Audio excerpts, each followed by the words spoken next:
It was the middle of the night. The phone rang. He picked it up immediately on the first ring. "Dad!" His voice trembled, his words slurred. "They're here. Lots of them. They're Michael's friends. I'm in the bathroom. The door is closed. They're having fun." The connection was intermittent. He heard breathing, tears, rustling. "Listen to me," he said evenly. "Are you alone?" "Yes, for now, yes." Suddenly, a thud, laughter, someone's footsteps close by. The phone was snatched away. "Hello, Dad." The voice was confident, lazy.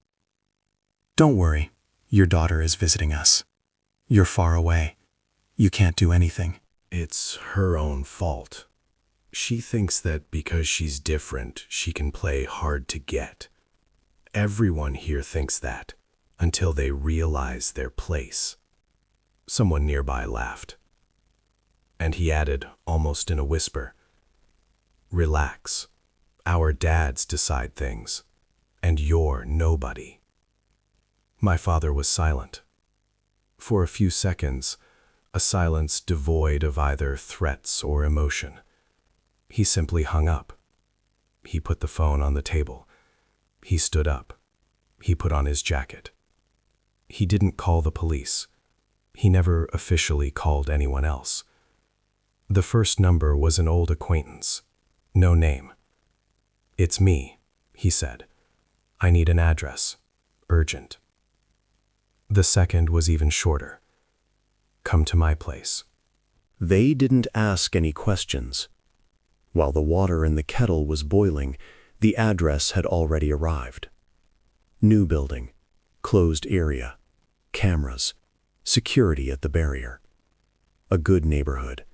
Money loves silence. He left the house without drinking his tea. The car stopped at the entrance, then a second, then a third. No one discussed the plan. There wasn't one. There was a goal. They drove in silence. The city slept, confident that the law was in control. When the right house came into view, the father looked at his watch. 3:18. "Work quietly," he said. "Bring the girl straight to me." No one answered. The entrance door opened silently. Upstairs, they were still laughing. They didn't know that no one had come to them that night to talk. The door was kicked down with one kick. The music stopped. The laughter hung in the air, and then died away. "Hey, who are you?" began one, the boldest. He didn't finish. The room was bright, with expensive furniture and alcohol on the table. Several guys, relaxed, confident, accustomed to being paid and dealt with. They didn't see their father right away. First, those who entered first. Calm, collected. No anger on their faces.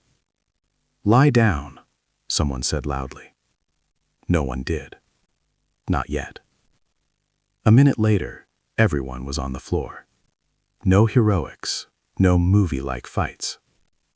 Someone tried to assert their rights. "Do you understand whose house this is? My father—" "We know," the father interrupted. "That's exactly why we're here." He walked forward.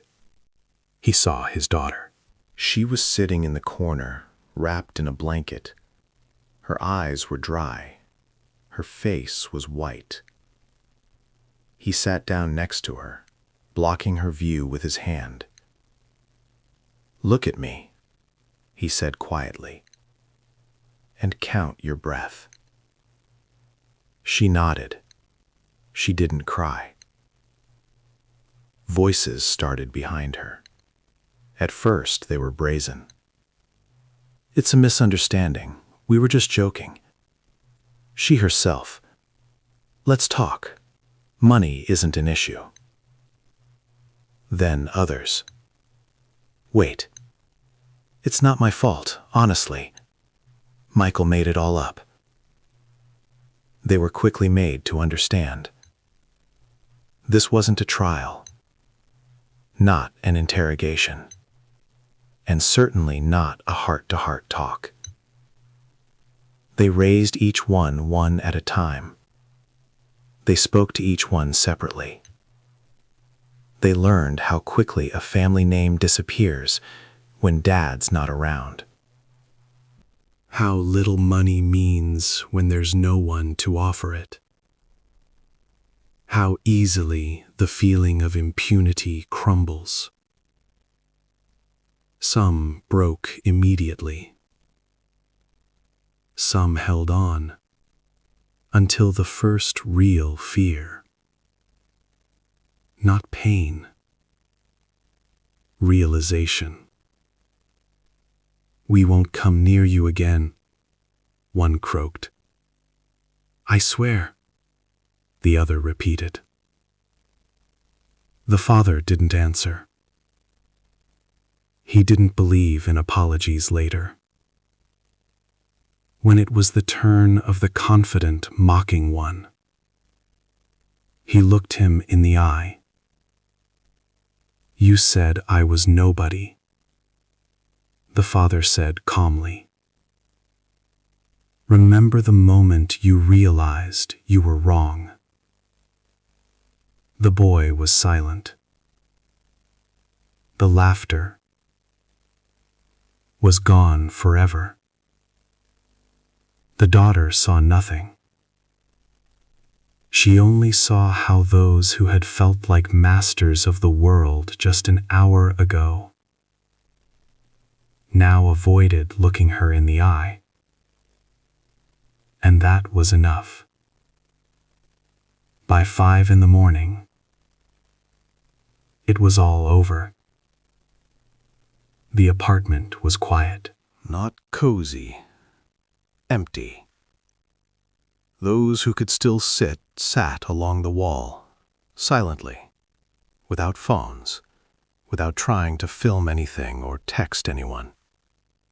They had been told once there were no cameras that night and no witnesses. The father approached his daughter. "Let's go," he said. She stood up immediately. No questions, no hysterics. Before leaving, she turned around. The boys lowered their eyes, all of them. Not from shame, from fear. And she saw it. It was cold in the yard. Dawn was just beginning. The cars started one by one, slowly. "Are you okay?" he asked when they drove away. "Yes," she answered after a pause. "Now?" "Yes." He said nothing. He knew the value of this now. By morning, no one had filed statements. Not the security guards, not the neighbors, not the parents from good families. Everyone understood. Some stories are better left in silence. At home, she went to take a shower. She stood under the water for a long time. Then she went to bed. He sat in the kitchen, looking out the window. He understood. If they found out about this, he would be sued. He had crossed the line, consciously. But he also knew something else. If he hadn't come, they would have crossed the border.